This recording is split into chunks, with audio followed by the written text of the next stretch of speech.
Hi, welcome to the Carbon Dioxide Removal Newsroom by Andrew Lockley. Here's your roundup of top CDR updates from the past week. The European Commission adopted 3 carbon farming certification methodologies under the CRCF Regulation, covering agriculture and agroforestry on mineral soils, rewetting and restoration of peatlands, and afforestation. Spiritus signed a joint development agreement with Aramco R&DC to engineer and develop a 100 tCO₂ per year direct air capture pilot deployment.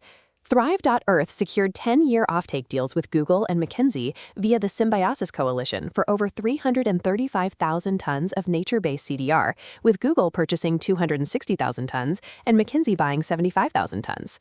Tencent agreed to buy 300,000 CDR credits from Thryve.Earth, its first CDR deal outside China. Shoosmiths signed a 5-year forward CDR offtake agreement with Carbonaires for biochar removals supplied by HUSK.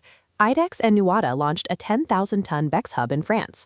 Pratt Zero Carbon completed the Puro.Earth preliminary assessment for its BECCS 1 BECCS project, targeting 132,000 tCO₂ removals annually.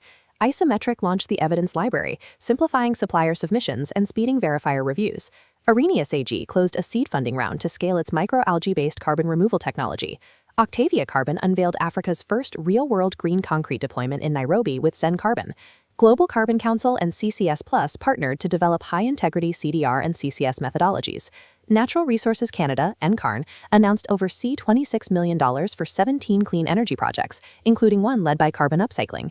Remove opened applications for its India CDR startup accelerator, offering mentoring and up to €15,000 in pre-purchase support.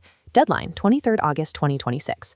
ClimateFi's Q2 2026 market review reported an 83% QoQ increase in CDR commitments, with record non-Microsoft purchases. The U.S. biochar industry reached about $157 million in economic value in 2025, according to the American Biochar Institute. The Carbon Capture and Storage Association released a position paper arguing that a private-led UK greenhouse gas removal market could save taxpayers up to £47 billion while accelerating CDR deployment. That's all for now. Subscribe to the Carbon Removal Update Substack newsletter for more details. Thank you.